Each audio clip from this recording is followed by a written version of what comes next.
नमस्कार दोस्तों, मैं अंकुर उपाध्याय स्वागत करता हूं आप सभी का आपके अपने YouTube channel share market analysis में। यहां पे आप सभी के साथ बात करूंगा इन्फोसिस के स्टॉक के बारे में। एक खबर है जो काफी तेजी से फैल रही है और निवेशकों के लिए इंपॉर्टेंट है कि सेबी ने इन्हें वार्निंग दी है। अब एक्चुअल में पूरी खबर आपके साथ शेयर करी है, किसी ने नहीं करी है, आप तक पूरी खबर पहुंची है नहीं पहुंची है ये सब मुझे नहीं पता है, लेकिन इस वीडियो के माध्यम से आपके साथ पूरी खबर शेयर की जाएगी, पूरी जानकारी दी जाएगी, पूरा केस क्या है ये समझाने की कोशिश करूंगा। और जो लोग बिना बात के डरने लगे हैं कि यार सेबी की तरफ से प्रॉब्लम आते हुए दिखे, सेबी की तरफ से वार्निंग आई है, ये नेगेटिव है, शेयर क्रैश होगा, टूटेगा, गिरेगा, ऐसा कुछ नहीं होने वाला है। चलिए समझने की और जानने की कोशिश करते हैं। देखिए, एक होता है बंदा जिसने चोरी कर ली और जब उसे पकड़ लिया जाए उसके बाद उससे पूछा जाए भाई तूने चोरी करी है, वो कहता है नहीं मैंने तो नहीं करी, पकड़ लो। फिर उसके बारे में जांच पड़ताल की जाती है, लास्ट में पता चलता है कि दो चांटे लगाए जाते हैं और वो बोलता है हाँ मैंने की थी, तो वो नेगेटिव, ठीक है। और उसने चोरी करी थी, पर्पस से करी थी चोरी करने की, उसका पर्पस था। एक होता है किसी ने गलती से कुछ काम कर दिया, पकड़ लिया, तुरंत उसने बोल दिया हाँ जी हुआ है बट ये रीजन था, रीजन दे दिया, तो उसको नेगेटिवली नहीं लिया जाता। अब इन्फोसिस का केस दूसरा वाला है। अब मैंने एक एग्जांपल से समझाने की कोशिश करी, मुझे नहीं पता एग्जांपल सही था या गलत था, आप लोगों को सही लगा गलत लगा, बट अब मैं जो एक्चुअल स्टोरी बताने जा रहा हूं वो आपको बहुत अच्छे से समझ में आएगी और उसी के माध्यम से आपको पता लगेगा ये सही है गलत है, शेयर टूटेगा नहीं टूटेगा, फर्क कितना पड़ेगा इस खबर का इस स्टॉक पे, या फिर बिल्कुल भी नहीं पड़ेगा। देखिए, एक चीज आपको क्लियर रखना है, आपके दिमाग में कुछ भी आए स्टॉक को नहीं बेचना है, ये क्लियर कट है, बेचना तो है ही नहीं, खरीदना ही खरीदना है, बाय ऑन डिप्स है। पहले मैं खबर बता देता हूं। Company says SEBI has issued an administrative warning via their letter dated August 3rd 2023, यानी 3 अगस्त को यहाँ पे एक वार्निंग लेटर आया है। अब ये पता है क्या है, ये 2020 जब कोविड चल रहा था उस समय कंपनी की तरफ से एक डिस्क्लोजर पूरी तरीके से अप्लाई नहीं हुआ था।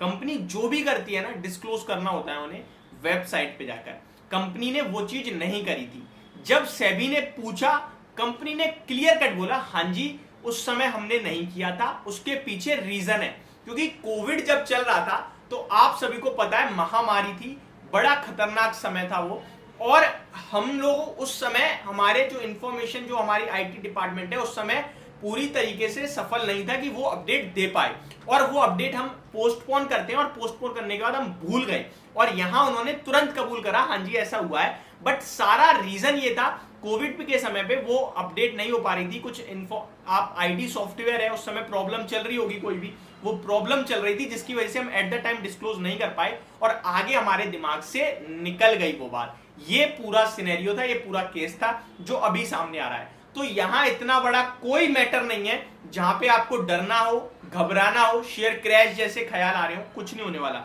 एक और चीज बताना चाहूंगा, ये शेयर टूटेगा नहीं टूटेगा इसको लेकर अगर कोई ज्यादा सोच रहा है तो ऐसा नहीं है। ये खबर अभी पोस्ट मार्केट आई है फ्राइडे को या आज आई है, ये ओपन मार्केट में न्यूज आ गई थी, पढ़ने वालों ने इसे लगभग 3 दिन पहले पढ़ लिया था, बट रूमर अब फैल रहा है बड़ा कि भैया डर बनाया जा रहा है, कुछ नहीं होने वाला है। इनके शेयर 1-2% टूटता भी है तो वो लेने के मौके होंगे। और नेस्डेक इंडेक्स जैसे कि गिरा 1%, वहां पे आईटी स्टॉक टूटता है तो कोई बड़ी बात नहीं है। अब जब शेयर टूट रहा है तो आप किसी खबर का आरोप लगा दो, मार्केट का आरोप लगा दो, इंडेक्स का आरोप लगा दो या फिर एडीआर का आरोप लगा दो, वो आपके ऊपर डिपेंड करता है, उसमें कोई कुछ नहीं कर सकता।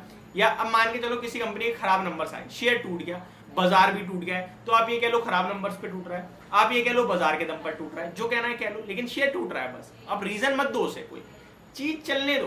तो मेरे हिसाब से यहाँ पे किसी को भी नहीं बेचना चाहिए, इस खबर के चलते तो बिल्कुल नहीं बेचना चाहिए, कंपनी ने सब कुछ क्लियर कर दिया।